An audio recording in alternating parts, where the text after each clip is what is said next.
नमस्कार विद्यार्थियों, हरिबाबा क्लासेस पर आपका हार्दिक स्वागत है। विद्यार्थियों, मेरा नाम सनोज कुमार है और आज की वीडियो में हम क्लास 10th की एनसीईआरटी इंग्लिश फर्स्ट फ्लाइट की जो है तीसरी पोएम पढ़ेंगे, जिसका नाम है ए टाइगर इन द जू।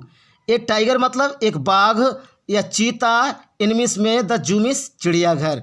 कह रहे हैं कि चिड़ियाघर में एक बाघ या एक चीता, ये जो है आपकी पोएम का नाम है। और ये पोएम जो है आपकी Nelson Mandela long walk to freedom दूसरे चैप्टर से जो है उद्धृत है, ली गई है। और जैसा कि मैंने ए लेटर टू गॉड आपके लिए पढ़ा दिया था, बहुत अच्छी तरीके से उसकी एक्सरसाइज भी जो है करा दी है। और डस्ट ऑफ स्नो के लिए भी मैंने अच्छी तरीके से पढ़ा दिया था। फायर एंड आइस को भी मैंने अच्छी तरीके से एक्सप्लेनेशन करके डाल दिया है, मीन्स बाय मीन्स। तो ए लेटर टू गॉड में दो पोएम थी, dust of snow, fire and ice, ये दो पोएम थी। मैंने इनको भी पढ़ा दिया है और पैरा लेसन भी जो है अच्छी तरीके से पढ़ा दिया है। आप चैनल पर जाकर जो है प्लेलिस्ट में देख सकते हैं फर्स्ट फ्लाइट की, वहाँ पर आपको जो है सारे लेसन मिल जाएंगे जितने भी हाई स्कूल के मैंने पढ़ाए हैं। तो आज की वीडियो में हम चिड़ियाघर में बाघ के बारे में हम बात करेंगे। और ये जो पोएम की स्टोरी है बहुत ही ज़्यादा इंटरेस्टिंग है। अभी मैं आपके लिए मीन्स बाय मीन्स पढ़ाऊँगा, एक एक ग्राफ को हम पढ़ेंगे। लेकिन उससे पहले मैं आपके लिए इसकी समरी बता देता हूँ ताकि आपके लिए पोएम पढ़ने में अच्छा लगे और समझ में अच्छी तरीके से आ जाए। मैं आपके लिए डिटेल्स में पढ़ाऊँगा जिस तरीके से और लेसन पढ़ाए हैं। मीन्स भी बताऊँगा, वर्ड मीन्स भी बताऊँगा, अच्छी तरीके से पर्यायवाची भी बताऊँगा। आपकी अच्छी तरीके से डिटेल्स में जो है आपको समझ में आ जाएगा।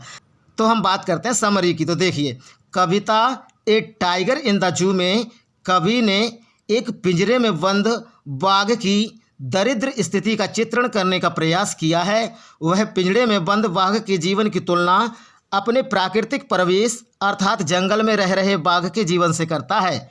कविता के माध्यम से कवि ने ये कहने का प्रयास किया है कि जंगल जानवरों को उनके प्राकृतिक परिवेश में स्वतंत्र रूप से रहने की अनुमति देनी चाहिए।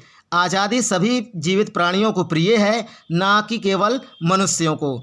अधीनता का जीवन क्रोध, असहिष्णुता तथा तनाव को जन्म देता है। तो यहाँ पर जो है इस पोएम में क्या किया गया है, तो इस पोएम में क्या है कि दो बाघों की बात की गई है। एक बाघ तो वो है जो चिड़ियाघर में पिंजड़े में बंद है और दूसरा बाघ वो है जो जंगल में खुलेआम घूमता है। अब हम जो है स्टेंजा को means by means, lines by lines अच्छी तरीके से समझते हुए चलते हैं और मैं डिटेल्स में भी आपको बताऊंगा ताकि आपके लिए अच्छी तरीके से समझ में आ जाए। तो पहले स्टेंजा की ओर चलते हैं। तो चलिए स्टेंजा नंबर फर्स्ट देख लीजिए। He stalks in his vivid stripes the few steps of his cage on pads of velvet quiet in his quiet rage. तो इसके लिए केज कहते हैं या केक भी बोल देते हैं। कह रहे हैं कि ही मीन्स वह है कौन, बाघ। अब यहाँ पर एक जो बाघ है पिंजड़े में बंद रहता है चिड़ियाघर में, उसकी बात हो रही है इस स्टैंजा में। जो बाघ पिंजड़े में बंद रहता है जू में, चिड़ियाघर में, उस बाघ की बात हो रही है। वो क्या करता है, किस तरीके से चलता है, क्या करता है, पूरी डिटेल्स में सीखिए। मैं आपके लिए बता रहा हूँ, एक एक मीन्स का अर्थ बता रहा हूँ, फिर उसके बाद वर्ड मीनिंग आपको दिखा दूंगा। जिस तरीके से और पोएम पढ़ाई उसी तरीके से इसे पढ़ा रहा हूँ। तो देखिए, ही मीन्स वह है कौन, बाघ। स्टॉक्स का मतलब होता है रौब से चलना, अकड़ कर चलना, शान से चलता, शान से चलना। कहने का मतलब बाघ जो है शान से चलता है, रौब से चलता है, अकड़ कर चलता है। इन हिज विविड, विविड का मतलब होता है साफ और चमकदार, और स्ट्राइप्स का मतलब होता है धारियां। स्ट्राइप मतलब एक धारी और स्ट्राइप मतलब धारियां। कह रहे हैं कि वह बाघ कौन, बाघ। बाघ जो है अपनी साफ और चमकदार धारियों के साथ क्या करता है, रौब से अकड़कर चलता है। कहने का मतलब रौब से चलता है या अकड़कर चलता है या शान से चलता है। कहने का मतलब ये है कि बाघ अपनी साफ और चमकदार धारियों में क्या करता है, शान से चलता है, रौब से चलता है, अकड़कर चलता है। कुछ भी लगा सकते हैं, मैं आगे वर्ड मीनिंग बताऊंगा तब आपके लिए पता पड़ जाएगा। अब कहाँ चलता है, द फ्यू स्टेप्स, कह रहे हैं कि कुछ कदम, फ्यू का मतलब क्या होता है, कुछ होता है, और स्टेप्स का मतलब कदम होता है। कह रहे हैं कि कुछ कदम ऑफ हिज केज, कह रहे हैं कि अपने पिंजड़े के, कह रहे हैं कि अपने पिंजरे के, कह रहे हैं कि अपने पिंजरे में, ऑफ हिज केज, कह रहे हैं कि अपने पिंजरे में। कह रहे हैं कि बाघ अपने पिंजड़े में कुछ कदम, कह रहे हैं कि अपनी साफ और चमकदार धारियों के साथ, कह रहे हैं कि शान से चलता है, रौब से चलता है। कहाँ, पिंजरे में। पिंजरे में देखा होगा तुमने बाघ, तो बाघ डरा हुआ नहीं होता है, शान से चल रहा होगा। थोड़ी सी दूरी यहाँ से पिंजरा जितना बड़ा होगा तो उसमें घूमता रहता है जब भी आप देखेंगे। आगे देखिए, on pads of velvet quite on pads of velvet quite. कह रहे हैं पैड्स का मतलब क्या होता है? पैड्स का मतलब होता है तलवा। बाघ के पैर का तलवा जो होता है वो कैसा है? Velvet quite. वेलवेट का मतलब होता है मखमल के समान और क्वाइट का मतलब होता है शांत। कह रहे हैं कि जो बाघ के पैर के जो तलवे होते हैं वो कैसे हैं? वो मखमल के समान कैसे हैं? क्वाइट है, बिल्कुल शांत हैं। कहने का मतलब आपने देखा होगा तो बाघ के पैरों के जो तलवे होते हैं वो गद्देदार होते हैं। In his quiet rage. कह रहे हैं कि हिज मीन्स अपने, क्वाइट मतलब शांत और रेज का मतलब क्या होता है? क्रोध। कह रहे हैं कि अपने शांत क्रोध में, कह रहे हैं कि अपने शांत क्रोध में अपने मखमल के समान शांत, कह रहे हैं कि गद्देदार तलवों पर, कह रहे हैं कि अपने पिंजरे में कुछ कदम, कह रहे हैं कि साफ और चमकदार, कह रहे हैं कि साफ और चमकदार धारियों के साथ, कह रहे हैं कि रौब के साथ चलता है। अब मैं आपके लिए इसकी वर्ड मीन्स बताऊंगा और फिर मैं आपके लिए लाइन बाय लाइन इसका अच्छी तरीके से अर्थ बता दूंगा, संपूर्ण अर्थ स्टैंजा का बता दूंगा, आपकी समझ में आ जाएंगे। तो पहले चलते हैं हम वर्ड मीनिंग की ओर। तो चलिए वर्ड मीनिंग देख लीजिए। स्टॉक्स का मतलब हमने बताया था मूव प्राउडली, शान से अकड़कर चलना, गर्व से चलना, रौब से चलना, बात एक ही है। और विविड का मतलब मैंने आपको बताया था ब्राइट एंड क्लियर, मतलब चमकदार एवं साफ, ठीक है। और स्ट्राइप्स का मतलब मैंने आपको बताया था a long narrow line of colour. कह रहे हैं कि कलर की, कह रहे हैं कि संकीर्ण लाइनें क्या है? धारियाँ। केज का मतलब मैंने आपको बताया था जेल, जिसको पिंजरा कहा जाता है। और पैड्स ऑफ वेलवेट का मतलब मैंने आपको बताया था बाघ के पंजे का जो निचला नरम भाग होता है, मतलब तलवा, मैंने आपको बताया था। और आगे बताया था क्वाइट। क्वाइट का मतलब क्या? चुप या शांत, बिल्कुल मैंने आपको बताया था। और रेज का मतलब मैंने आपको एंगर या क्रोध बताया था। तो बात एक ही है। अब मैं आपके लिए इन चारों पंक्तियों का अर्थ एक बार में बता देता हूँ, व्याख्या कर देता हूँ। तो कह रहे हैं कि इन पंक्तियों में कवि पिंजरे में कैद एक बाघ का विवरण कर रहा है। साफ चमकदार धारियों वाला बाघ पिंजरे के अंदर घूमता है। पिंजरा बहुत छोटा है, इसलिए बाघ उसकी लंबाई के साथ कठिनता से मात्र कुछ ही कदम चल पाता है। उसके पंजों का निचला भाग मखमल की भांति नर्म है, इसलिए कोई भी उसके कदमों की आवाज़ नहीं सुन सकता है। सर्वशक्तिशाली प्राणी होने के बावजूद वह एक पिंजरे में कैद है। इस परिस्थिति ने बाघ को क्रोधित कर दिया है, किंतु वह चुप है, क्योंकि वह जानता है कि वह इस परिस्थिति में असहाय है, वह कुछ नहीं कर सकता है। तो ये आपकी चारों लाइनों का जो है पूरा अर्थ था सेंटेंस वाइज। तो आपकी समझ में आ गया होगा। अब चलते हैं हम अगले स्टैंजा की ओर। तो चलिए स्टैंजा सेकंड देख लीजिए। He should be lurking in shadow sliding through long grass near the water hole where plump deer pass. तो यहाँ पर देखिए उस स्टैंजा में जो है एक पिंजरे में कैद बाघ की बात की गई थी और इस स्टैंजा में एक खुले बाघ की जंगल में बात की गई है। जैसे जंगल में खुला बाघ होता है, कहने का मतलब जिन पर कोई भी प्रतिबंध नहीं होता है, आराम से घूम सकते हैं और जहाँ चाहें वहाँ जा सकते हैं। तो उस बाघ की बात इस स्टैंजा में की गई है। तो देखिए ही मीन्स वह शुड बी लर्किंग। लर्किंग का मतलब क्या होता है? लर्किंग का मतलब होता है छिपकर घात लगाना। कह रहे हैं कि ही मीन्स वह शुड बी लर्किंग, कह रहे हैं कि छिपकर घात लगा रहा होगा इन शैडो। शैडो का मतलब क्या होता है? परछाई या छांव। कह रहे हैं कि वह परछाई में छिपकर घात लगा रहा होगा। स्लाइडिंग का मतलब होता है सरकना। कह रहे हैं कि और सरक रहा होगा। थ्रो का मतलब होता है से होकर। कह रहे हैं से होकर लॉन्ग ग्रास का मतलब होता है लंबी घास। कह रहे हैं कि वह परछाई में घात लगा रहा होगा और लंबी घास से होकर क्या कर रहा होगा? स्लाइडिंग कर रहा होगा, सरक रहा होगा नियर द वाटर होल। कह रहे हैं कि तालाब के पास, वाटर होल का मतलब क्या होता है? तालाब होता है। कह रहे हैं कि तालाब के पास वेयर प्लम्प डियर पास। कह रहे हैं कि जहाँ से मोटे ताजी, कह रहे हैं डियर हिरन, पास कहने का मतलब गुजरते हैं। कह रहे हैं कि जहाँ से होकर मोटे ताजी हिरन गुजरते हैं। कह रहे हैं कि उस तालाब के पास लंबी घास से होकर सरक रहा होगा या छाया में घात लगा रहा होगा। क्या कर रहा होगा? घात लगा रहा होगा। अब मैं आपके लिए इसकी वर्ड मीनिंग बता देता हूँ, फिर इसका स्टैंजा का अर्थ बता दूंगा, ठीक है? पूर्ण रूप से आपकी समझ में आ जाएगा। तो हम वर्ड मीनिंग की तरफ चलते हैं। तो चलिए, तो वर्ड मीनिंग देख लीजिए। मैंने आपको बताया था लर्किंग। लर्किंग का मतलब होता है हेडिंग, मतलब छिपकर किसी चीज़ का घात लगाना, किसी चीज़ पर छिपकर घात हम जब लगाते हैं, कहने का मतलब किसी को पकड़ना चाहते हैं। कहने का मतलब जब बाघ किसी अपने शिकार को पकड़ना चाहता है तो वो छिपकर क्या करता है? लर्किंग करता है। कहने का मतलब घात लगाता है छिपकर। और शैडो का मतलब क्या होता है? A dark figure cast against light.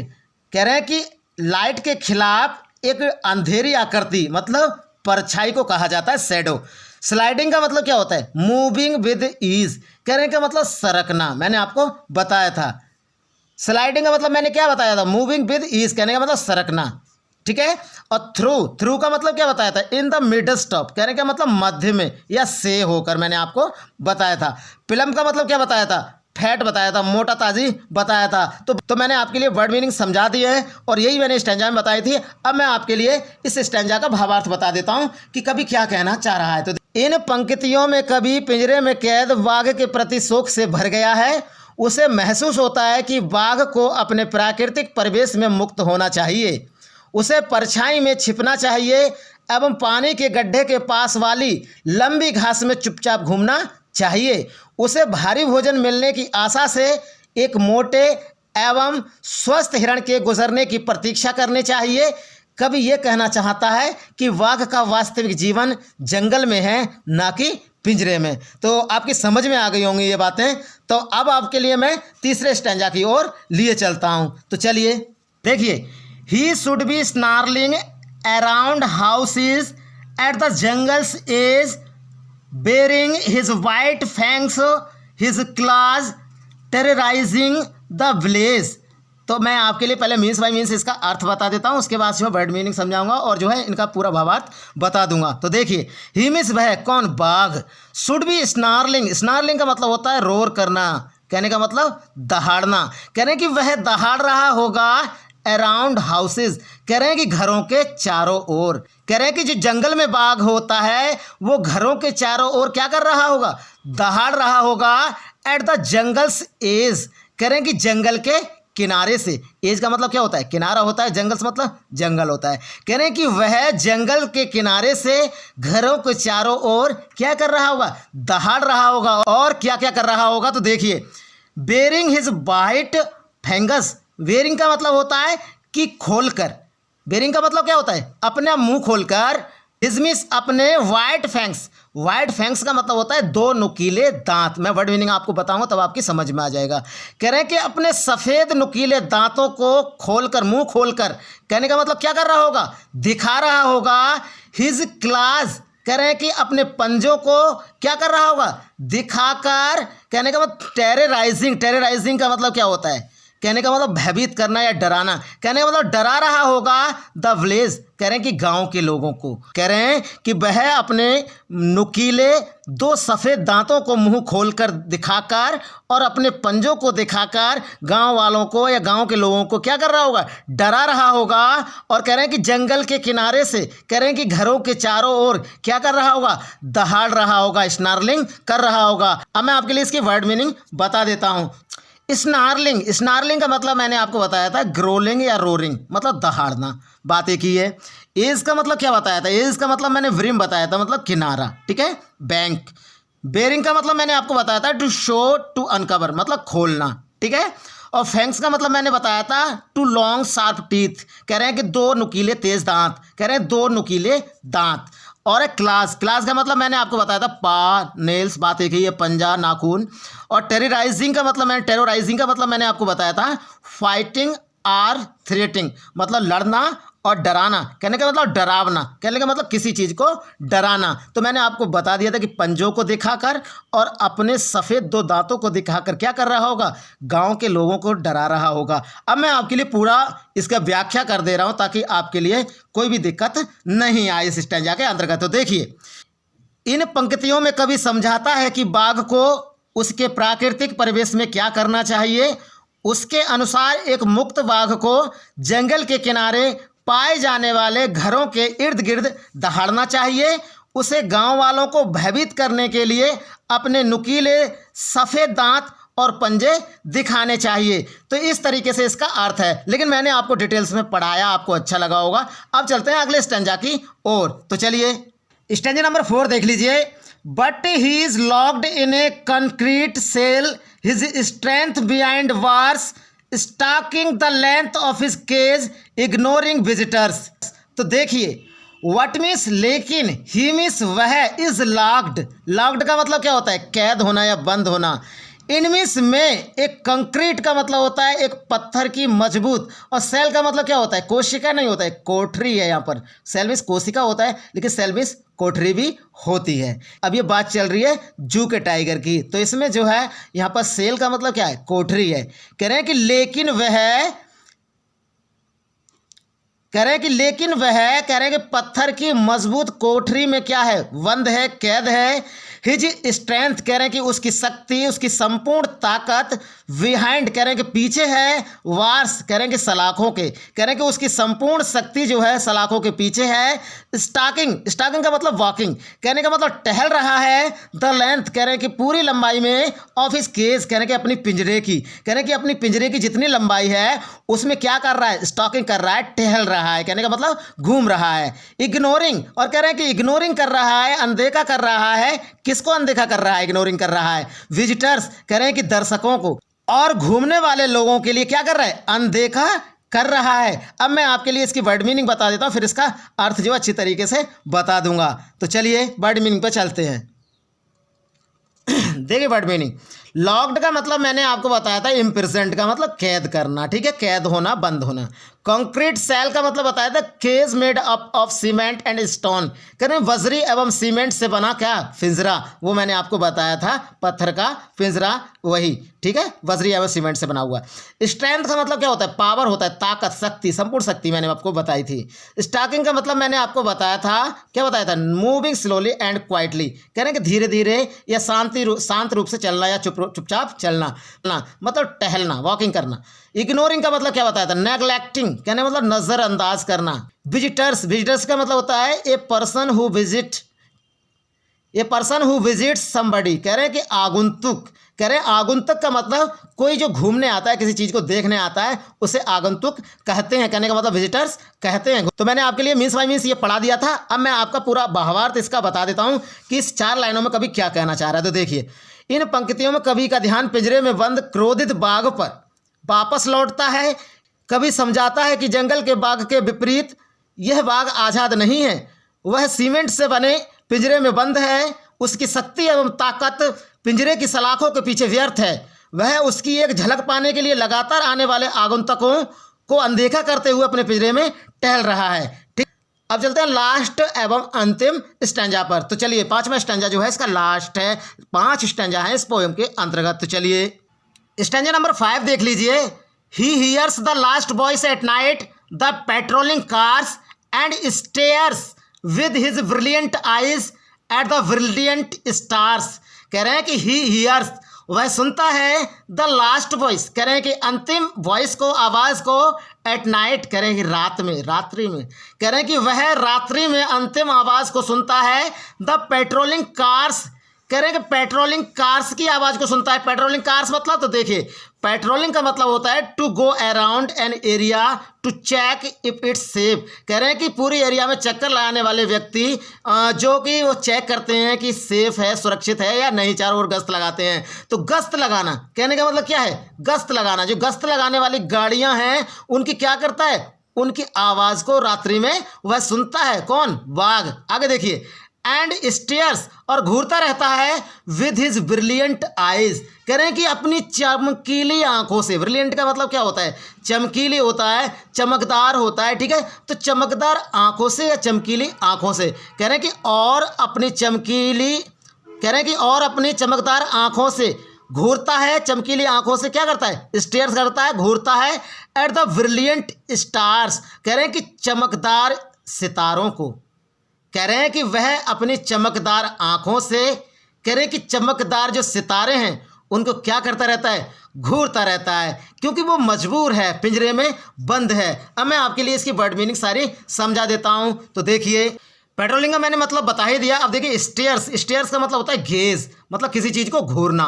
Brilliant, brilliant का मतलब मैंने आपको बताया था वेरी ब्राइट, कहने का मतलब चमकदार या चमकीली। अब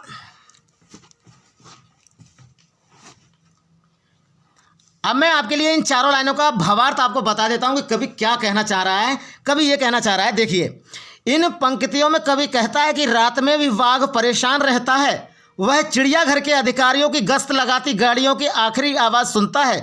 वाघ अपनी चमकदार आंखों से जो मुक्त होने की आशा रखती हैं, आसमान में चमकते सितारों को क्या करता है, देखता है। तो विद्यार्थियों ये थी आपकी कक्षा 10 की एनसीईआरटी इंग्लिश की पोयम फर्स्ट फ्लाइट की, जो Nelson Mandela long walk to freedom की जो है पोयम थी, ए टाइगर इन द जू। और ये आपके लिए कैसी लगी जरूर बताइएगा कमेंट करके। मैंने मीन्स बाय मीन्स आपके लिए एक्सप्लेनेशन कर दिया है, लाइन्स बाय लाइन्स भी आपको समझा दिया है। आशा करता हूँ आपकी समझ में आ गया होगा। तो वीडियो को जल्दी से कर दीजिए लाइक, और चैनल पर नए हैं तो चैनल को कर लीजिए सब्सक्राइब। तो कल फिर मिलते हैं अगली नई वीडियो में। तो तब तक के लिए नमस्कार विद्यार्थियों, जय हिंद, वंदे मातरम।